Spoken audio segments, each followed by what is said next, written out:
Okay, well, it's live now. We'll have a couple meet people coming in. I'll give it a second. I see them coming. Can you see the chat where you're at there? Yeah. I Okay, they're can. coming in. So, welcome everyone. I'm here today with Representative Fran Hong of Wisconsin, who is running for governor. It's a pleasure to have you here. I really appreciate that you would come and talk to me.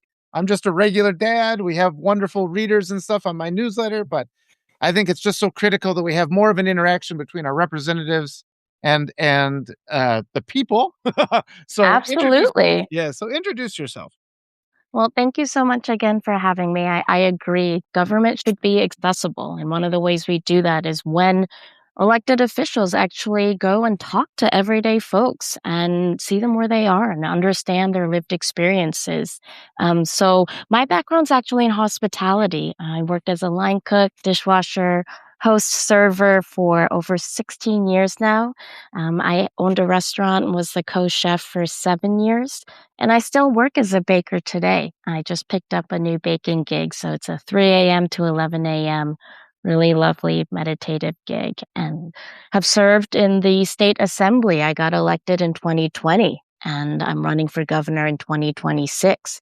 So I seem to step up when we're in a time of chaos and crisis, but I believe that's an opportunity for change and building movements. Oh, it's so wonderful. And I think it's so important that we have people who represent us who have actually had to work for a living, because so many people in our government have not. And it's very clear where they seem so indifferent to the suffering that so many of us are going through. And this is across the board.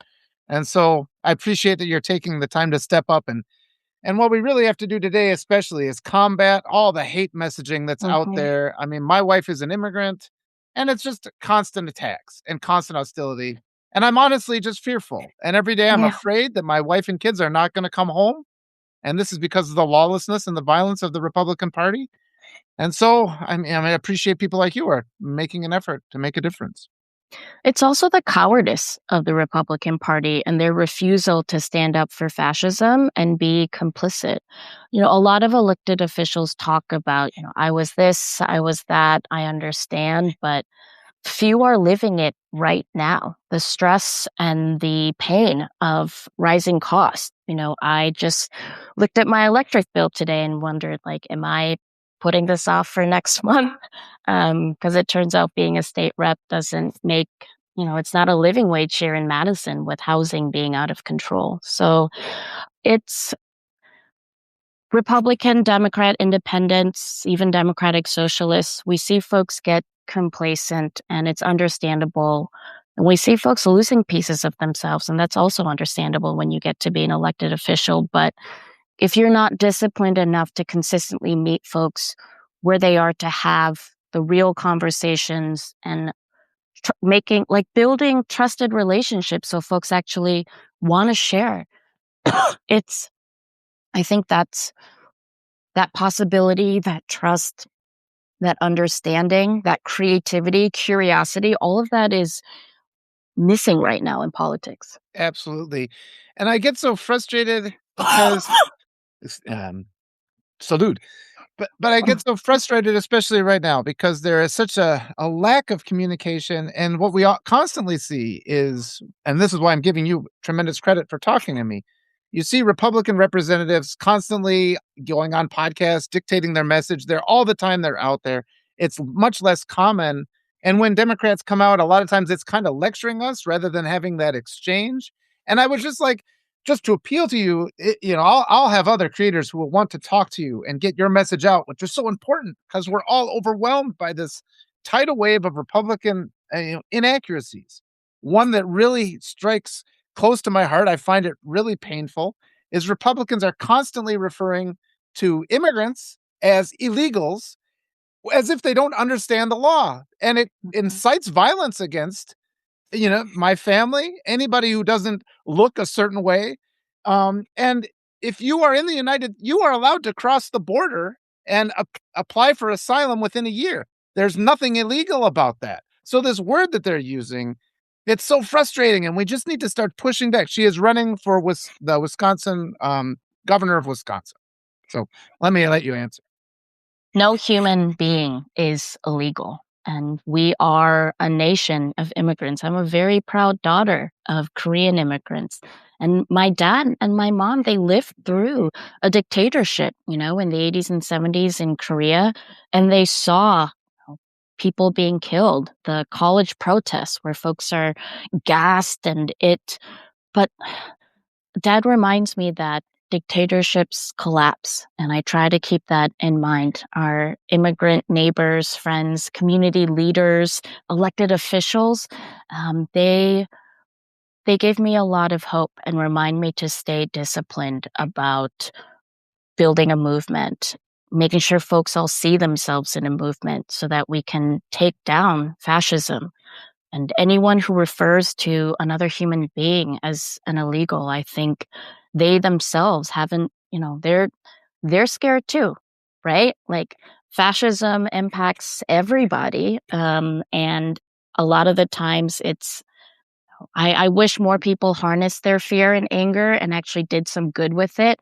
And too many politicians right now are not only complacent, but they're complicit in perpetuating hate and violence. They're fucking endorsing it. And they're showing us who they are.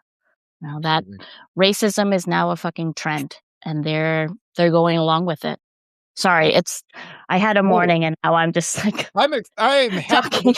I'm happy that you're using those words. I'm happy, and we need people to fight back. And you mentioned fascism. I mean, people are getting executed. People are getting executed by secret police. They're covering their faces. And here's the thing, and I just the practical problems of this. They're violating a lot of norms that were put in place to protect innocent people. And these talks lately about how ICE thinks they can just barge into houses without warrants. I mean, the you know, it's problematic on so many levels, but I'm trying to get through to regular people and make them understand that puts every single one of us in danger because they make mistakes. What if they go to the wrong house? And then I talk to people, and you got so many people in the United States who have been programmed with this delusion, that they can be gun owners and they can be protected. And they need to understand if ICE comes to your house, they will kill you if you start shooting back. And that's just an issue that we need to have accountability and enforcement. So I don't see any reason why men should be able to keep their faces covered. I mean, we know that this presidency has pardoned a lot of violent criminals, men who are guilty of things beyond just attacking the government and attacking police officers. Some of these have gone on to commit other just atrocious acts, including violating children. I mean, these people, and then on top of that, they're covering their face. They're telling them they're not accountable to the law. They're handing them guns and badges, and they're paying them more than our local police officers who have done everything the right way. So, what are your thoughts on that? That's a lot. Well, when you have a regime that is rewarding violence and insurrectionists and encouraging, federal agents to act without impunity. I mean, ICE is a rogue agency, and it was born out of racism and white supremacy. And so, of course, that's what they're going to perpetuate. I think about this happened after 9/11, and it is an agency that was designed to enforce fascism. And so they're doing what the agency was designed to do. But it has escalated because we have a regime that rewards people for following them. And if you don't follow them, you're punished, you're executed, you suffer. That's why it goes beyond race and ethnicity now, right? I mean, Renee Good and Alex Preddy, but ICE killed 32 people last year. And we've got folks of color who have been brutalized by police for generations. And so this lawlessness, this cowardice, masking their faces, entering even without a judicial warrant, it is terrifying. They are thugs. They are terrorizing communities. But we are also seeing communities rise up. We are seeing what happens when people truly take care of one another, when folks are getting to know their neighbors, the organizing is unprecedented. Folks recognizing the power of mutual aid, that there's neighborhoods with patrol now and people showing up to walk students to school. I mean, imagine what could happen if we actually had laws and people pushing for policies where folks can just take care of one another and take care of themselves. They don't want us to imagine that's possible. Fascism wins when we stop imagining that better is possible. So when folks come together in solidarity and build power, go on general strikes, it makes those fascists scared. And we have every right to, push back, to fight back, to terrorize back, but with solidarity. Yes. Yes, and one of my biggest points of emphasis is how much power we have, peaceful action, lawful action, and exactly as you said, we respond to their, violence with hope and compassion.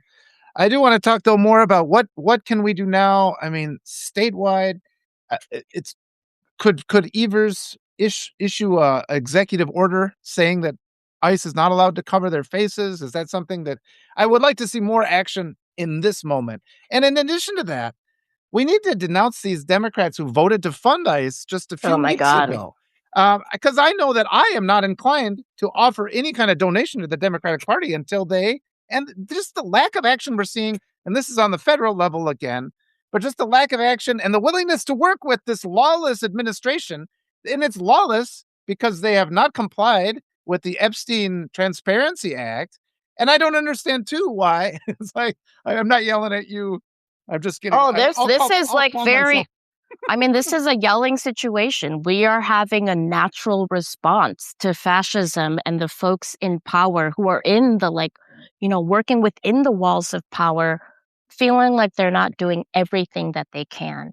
But here's the thing, more elected officials need to be on the ground. They can't just say, I'm fighting for you and throw around the word affordability left and right and not actually be fighting alongside us.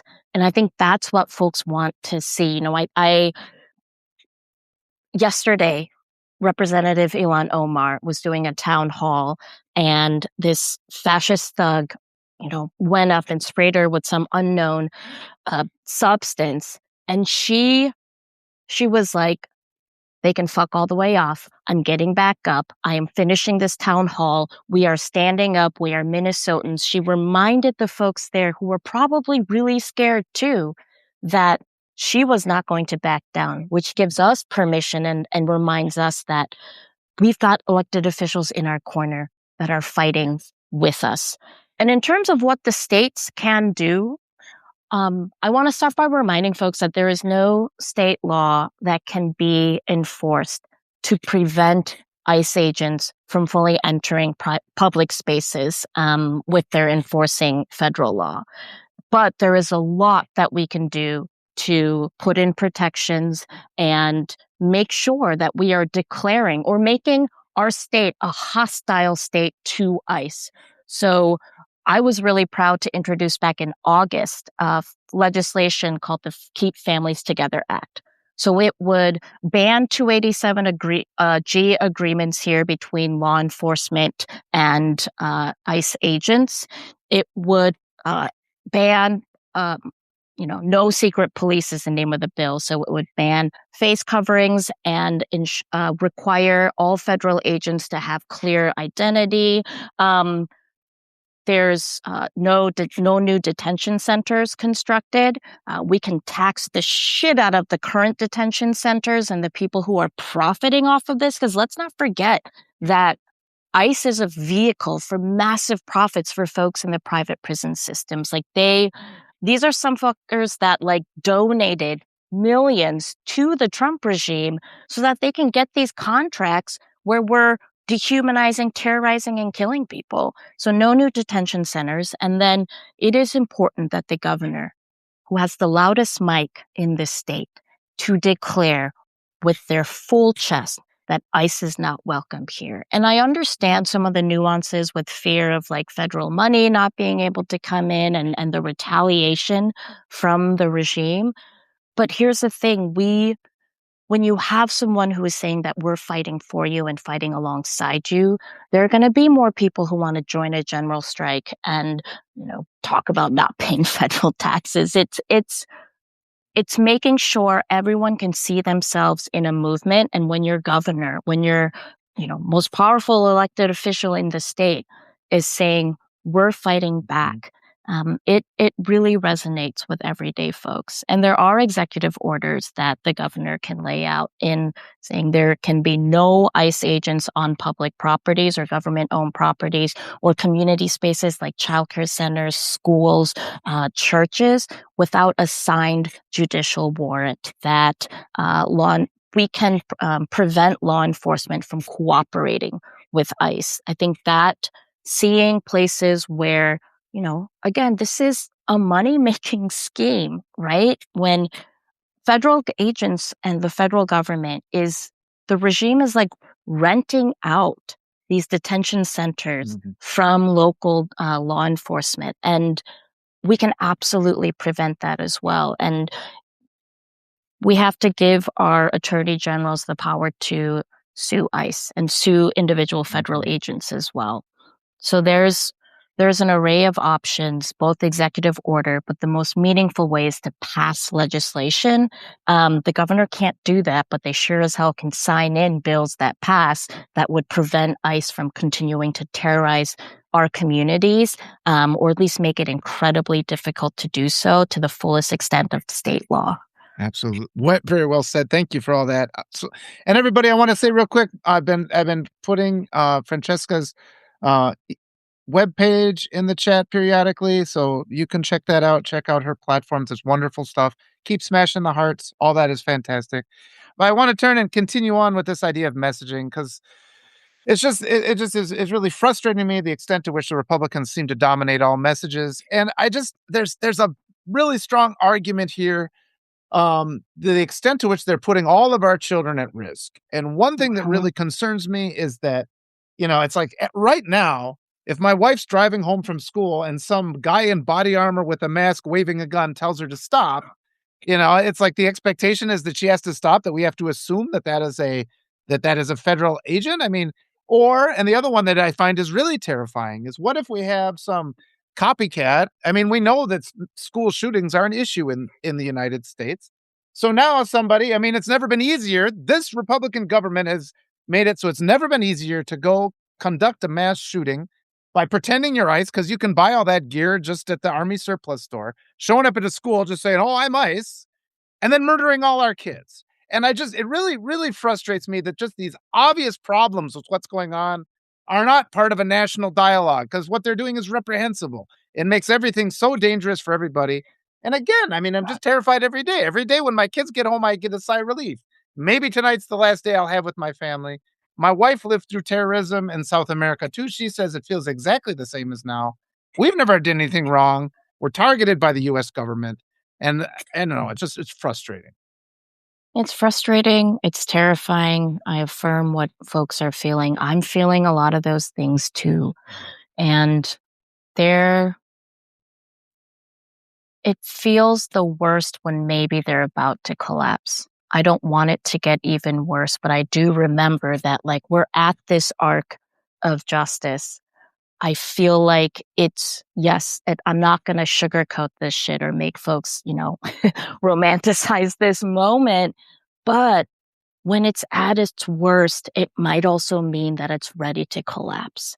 And we have atrocious gun safety regulations, or none at all. The NRA is an incredibly powerful lobby, and they are giving elected officials talking points to say this is a mental health crisis or this is a one-off, when they are perpetuating the problem by making it easier to buy firearms, by not giving a shit about the most reasonable gun policy, which would be to have background checks, safe storage, and make sure that folks who are, at extreme risk, that there are protection orders to make sure that they don't have access to a firearm.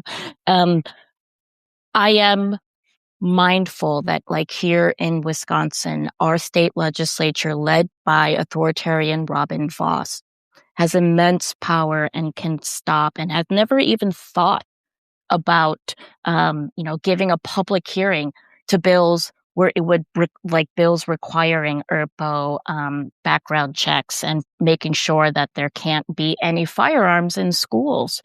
But they won't even give those bills a public hearing. And so it's important that our message, without feeling like we're lecturing folks, name the villain, right? Because that's what they have been doing. They have named Democrats and liberals and communists like me, allegedly. I mean, I think part of it is that, I happen to look like what, anyway, they name the villain and they emote, like, incite emotion. That's why one of the ways that it might be controversial, but I encourage folks when they're talking to people, especially independents or Republicans, people who may not have voted our way in 2024, to start with questions like, doesn't it piss you off that company, fucking Menards that we're going to, the guy that owns Menards, has been sitting there watching his wealth grow over the last 5 years by the billions, not working, and we're out here working 2 jobs. But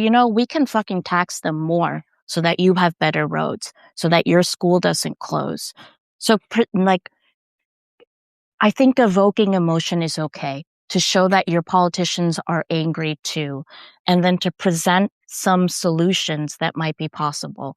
And you may not move folks in the first conversation, but I don't think we should be afraid to use that emotion and be vulnerable as well. Just because we're elected officials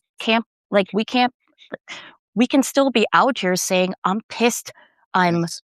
sad, I'm scared. But that just, that's what so many other people are feeling too. And I don't want politicians out here telling folks how to feel, telling folks what they got to do.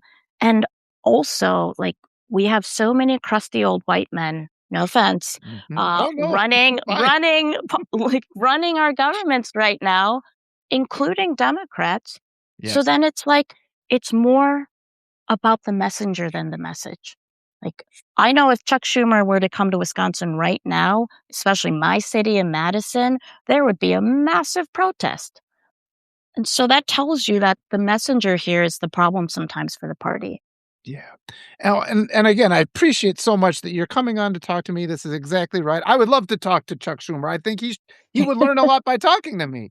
And Yeah. again, we have this issue where I'm a blue voice in a red county. So I know a lot more about, what message actually works to win those voices. But then we got I call them the silver spoon Democrats who just accuse me of being part of the problem. And it just becomes so offensive. So much of the messaging on the larger scale, especially things like, I mean, we work so hard, we come out and we're up against, for example, a presidential candidate who has 34 felony convictions for business fraud related to election interference. He was under indictment for election He's making fraud. millions right now. He is Right. making millions right now as the president.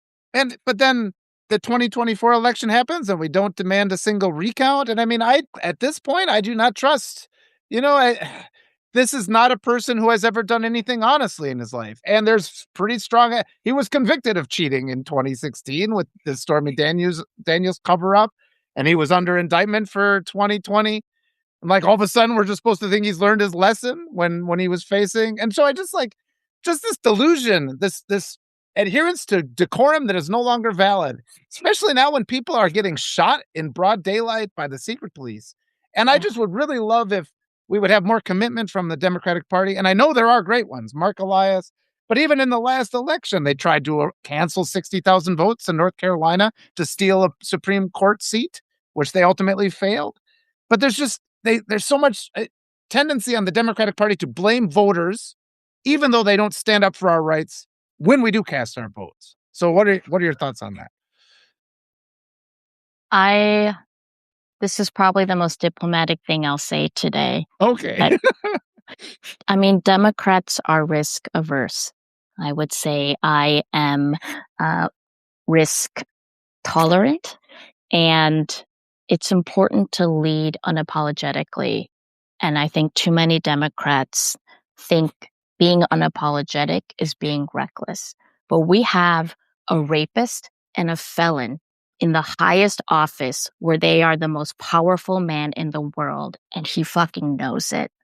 So it's important that, okay, if you're not going to be out here, you know, it, maybe it's more important to be out in your community and out in the streets than going on MSNBC.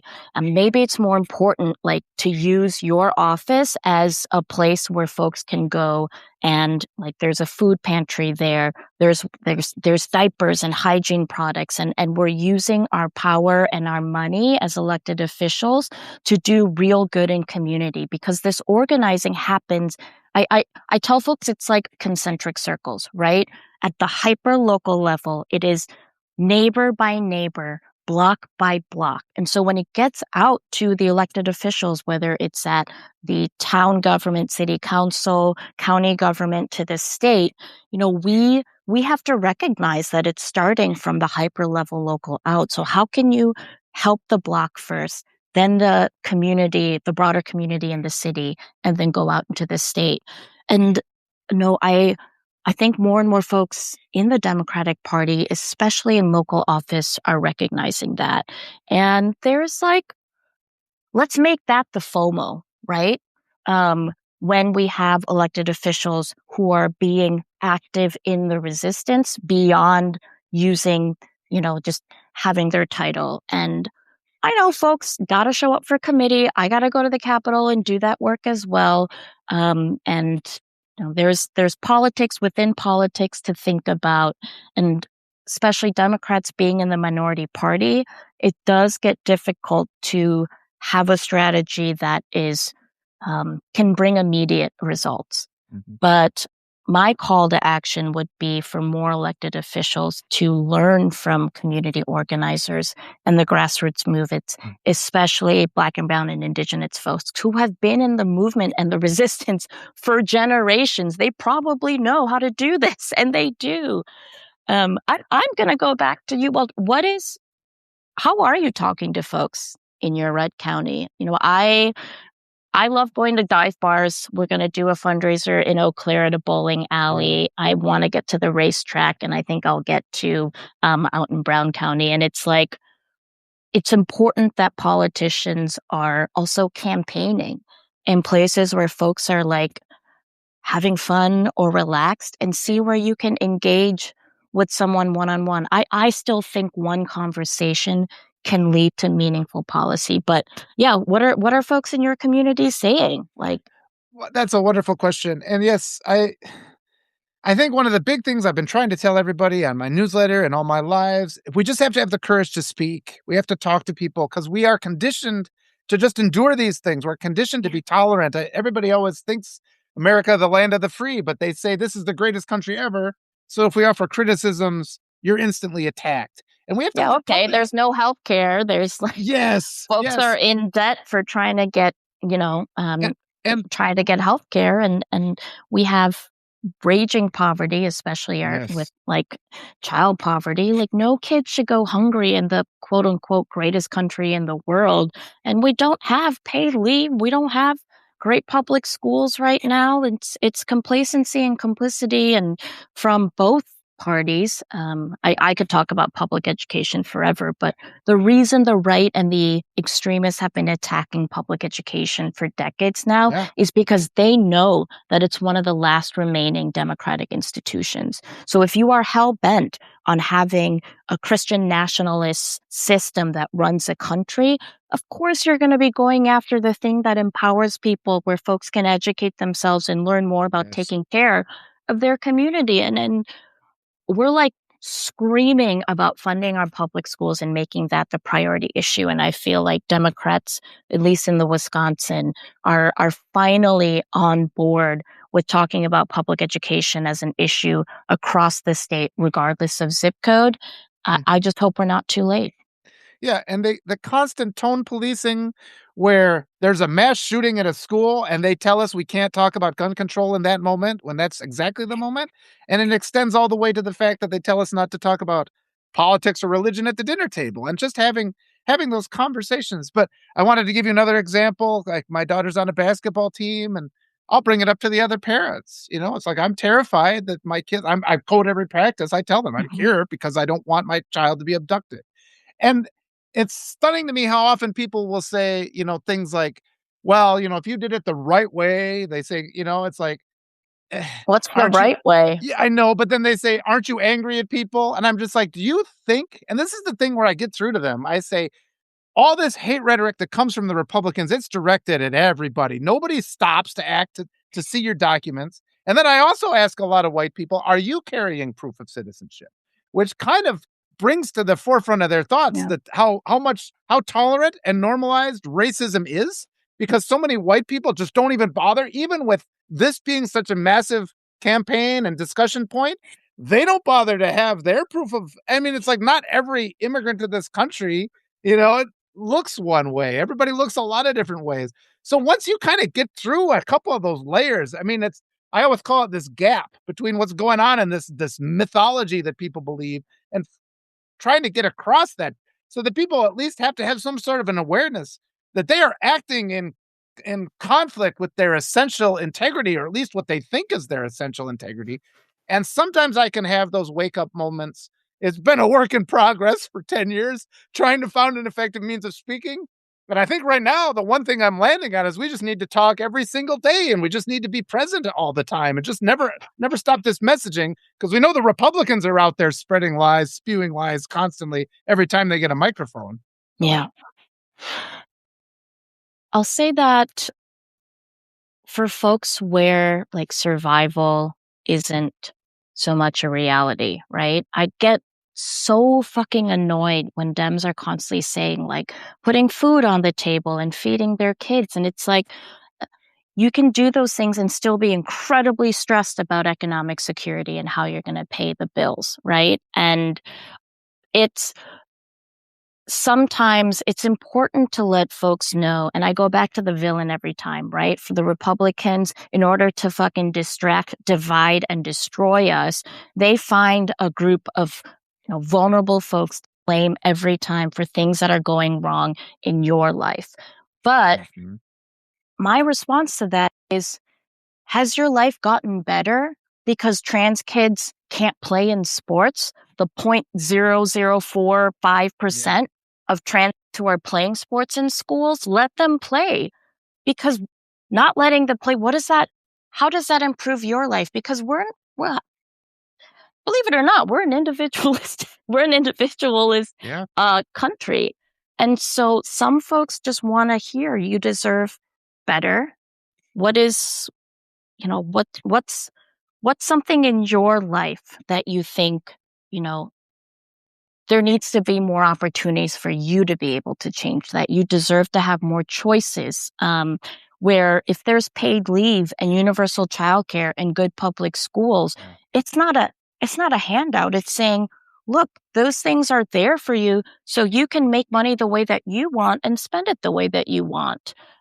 Making it about, those conversations that you're having, super important. But I would encourage folks to like, we're all fucking selfish and we want to make things about ourselves.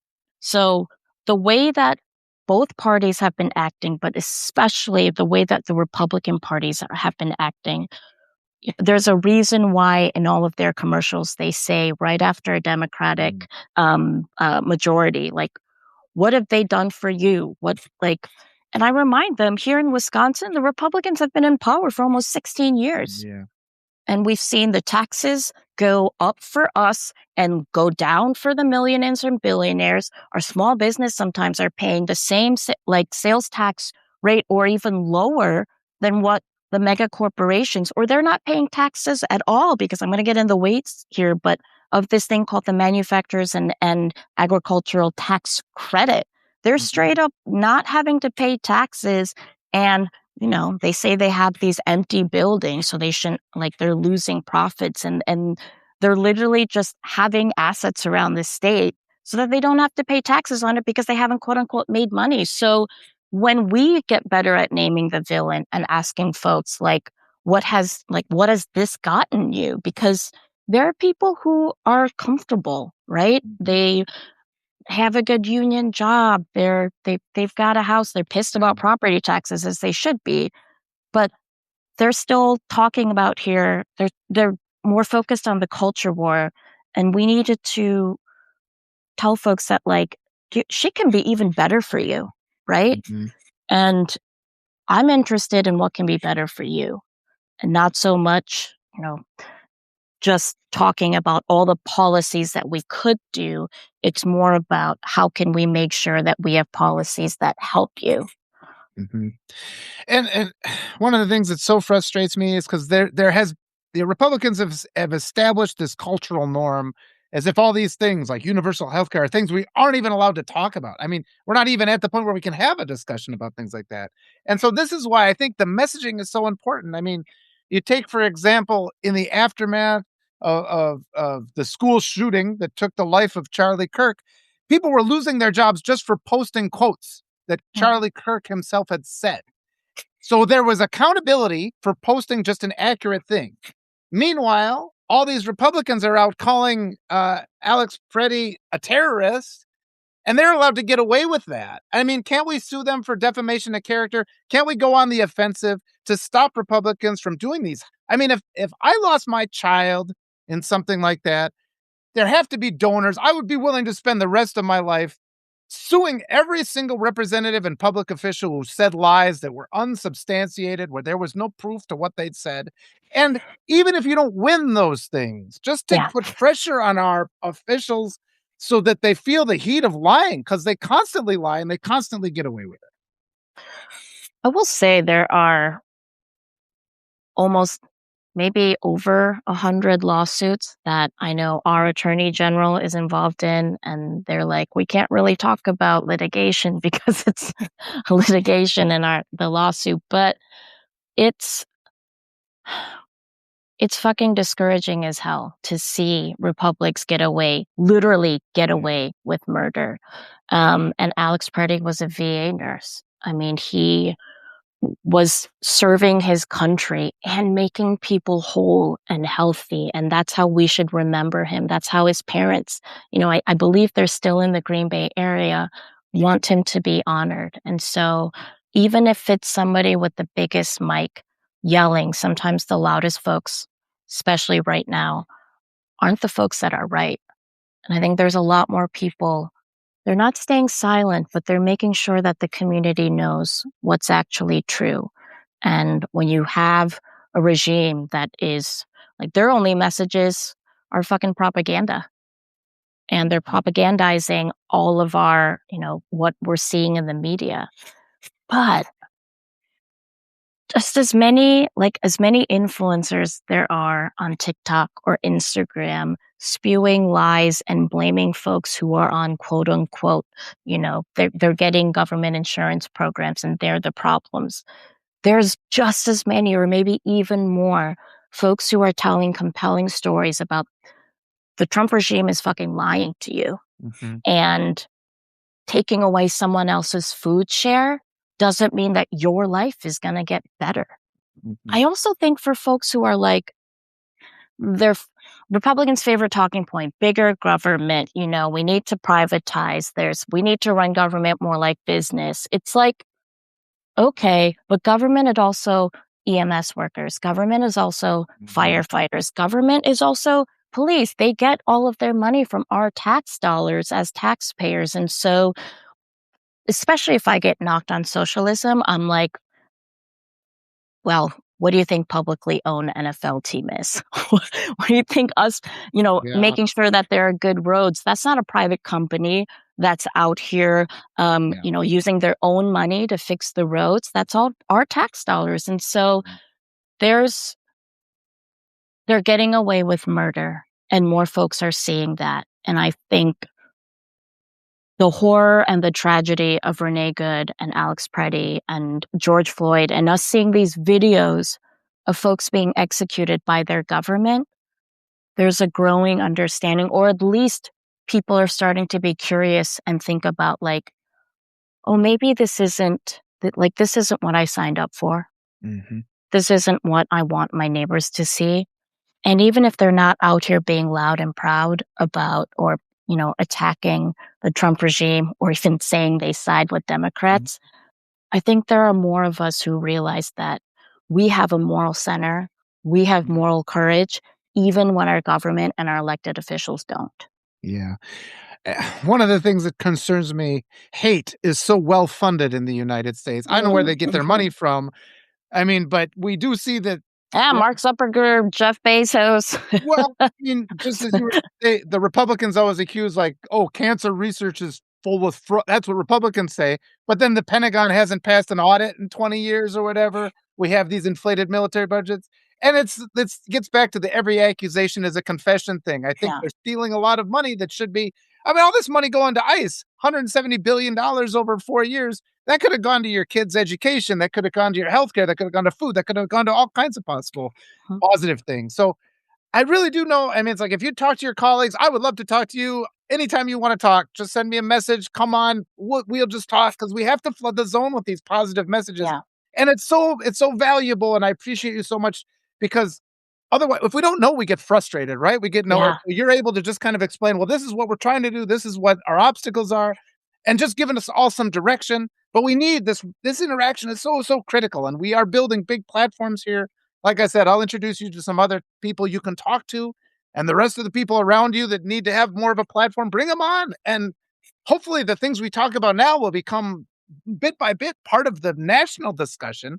Because as it is now, it just feels like the traditional silver spoon Democratic establishment just does nothing, allows Republicans to rote indoctrinate the public with white supremacy narrative and we're seeing the consequence of not teaching true American history, not the history of the slave era for decades, for not having the fairness doctrine. I mean, there is no message on our side. So really, every time a member of the Democratic Party sends a message asking for a sponsorship, they should be sponsoring the small creators trying to give a platform for this valuable narrative that we need to build. But your thoughts? I'm happy to come back. Oh, I wonderful. love having these conversations, and I'm so glad you offered, bringing on other folks, whether they're elected officials or grassroots organizers. There are so many people with talent and resources that they are more than willing to share.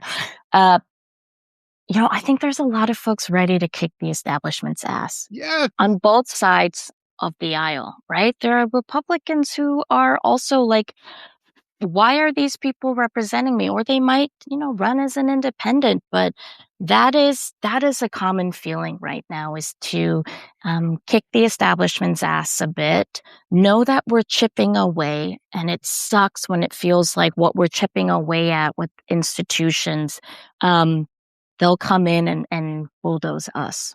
But this is the year for the many and not the money. And there's more grassroots organizing now that's happening that I really believe in their power this year more than anything.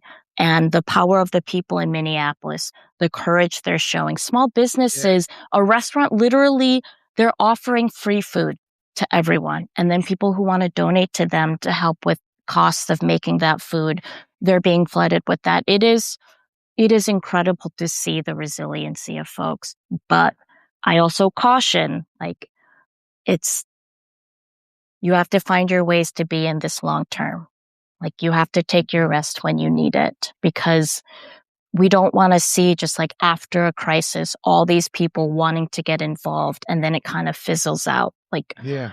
and that's why movement leaders have to make sure people actually like see themselves in the movement, right? That we have a vision where everyone feels like they belong. Because the problem with democratic messaging too, and a lot of their elected officials, is like we force people to believe before they feel like they belong with us, which means like whether it's the farmer or the Republican that voted for Trump, or they're out here spewing super racist shit. Like, I'm not saying we excuse it, but we don't want to miss an opportunity for them to be with us and knowing that we deserve better and making better possible. Yeah. And more of an embrace of just a courageous embrace of the progressive policies that the people want. And we have Yeah. seen the Democrats being reluctant.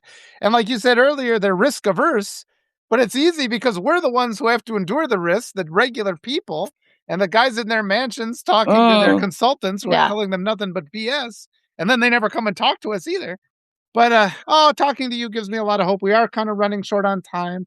This has been wonderful. I really appreciate everything that you said. I appreciate that you gave me your time.